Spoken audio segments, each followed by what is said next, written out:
महाराष्ट्र विधानसभा चुनाव की तारीख करीब आ रही है और करीब आती तारीखों के बीच अब सियासी दल अपने अपने मोहरे चल रहे हैं।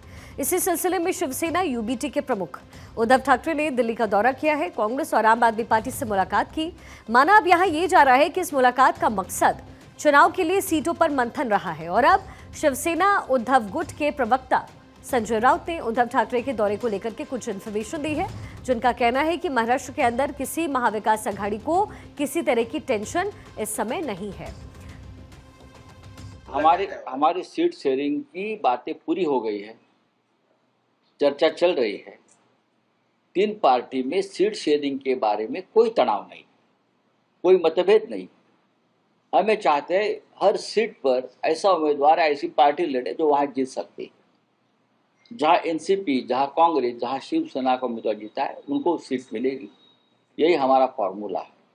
किसी भी हालत में जिसने महाराष्ट्र को लूटा है, महाराष्ट्र पर डकैती डाली है, दर दिन डालते हैं, ऐसे सरकार खोके सरकार जो इलीगल है, अनकॉन्स्टिट्यूशनल है, असंवैधानिक है, वो सरकार यहाँ बैठे, उसको हमको निकालना है।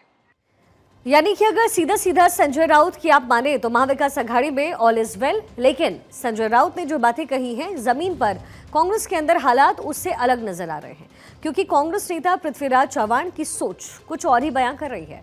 उन्होंने महाराष्ट्र में सीएम फेस को लेकर के एक नया फॉर्मूला तैयार कर दिया है।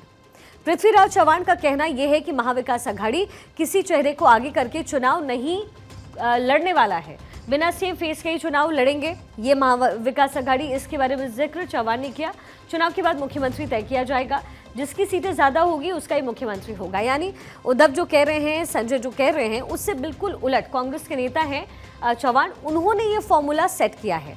लेकिन इधर दूसरी तरफ उद्धव ठाकरे की सोच कुछ और ही बयां कर रही है। उद्धव ठाकरे खुद महाराष्ट्र में सीएम फेस बन करके चुनाव में उतरने की फेवर में है और इसके पीछे शिवसेना यूबीटी की सोच क्या है ये भी आपको समझाते हैं। दरअसल उद्धव ठाकरे की कोशिश है कि महाराष्ट्र में महाविकास अघाड़ी की तरफ से सीएम फेस अगर कोई बने तो वो बने उद्धव ठाकरे, और यही तैयारी उनकी है, क्योंकि शिवसेना यूबीटी का मानना यह है कि अगर उद्धव ठाकरे सीएम फेस बनते हैं तो महायुति पर दबाव बना पाएंगे।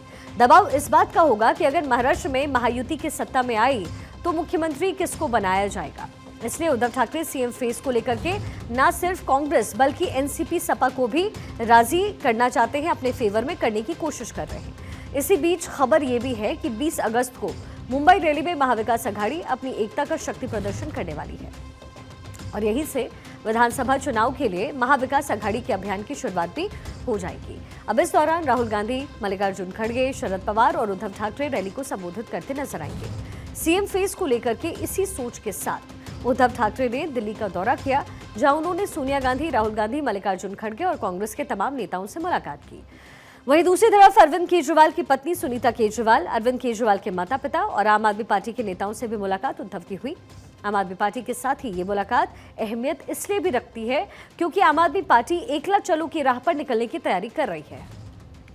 दरअसल इंडी गठबंधन का हिस्सा आम आदमी पार्टी ने महाराष्ट्र में महाविकास अघाड़ी से अलग हट करके चुनाव लड़ने की बात कही थी और यही वजह है कि उद्धव इन्हें साधने की कोशिश कर रहे हैं। आम आदमी पार्टी ने ऐलान किया था कि वो महाराष्ट्र विधानसभा चुनाव अकेले ही लड़ने वाले हैं और यही वजह है कि उद्धव जा करके जगह जगह दिल्ली पहुंचकर लोगों से मुलाकात कर रहे हैं।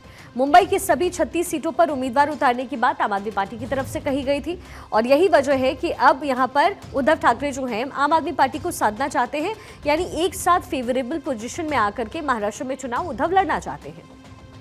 यानी कि उद्धव को अगर सीएम फेस बनना है तो इंडी गठबंधन को साथ लेकर के जाहिर चलना पड़ेगा, तो उन्हें सिर्फ कांग्रेस को ही नहीं आम आदमी पार्टी का साथ भी उन्हें चाहिए और इसलिए वो दिल्ली दौड़ लगा रहे हैं लगातार। अब उनके दिल्ली दौरे के बाद संजय राउत तो यही कह रहे हैं कि महाविकास अघाड़ी में ऑल इज वेल, लेकिन पृथ्वीराज चव्हाण की राय जो आपने देखी वो कुछ और बयां कर रही है।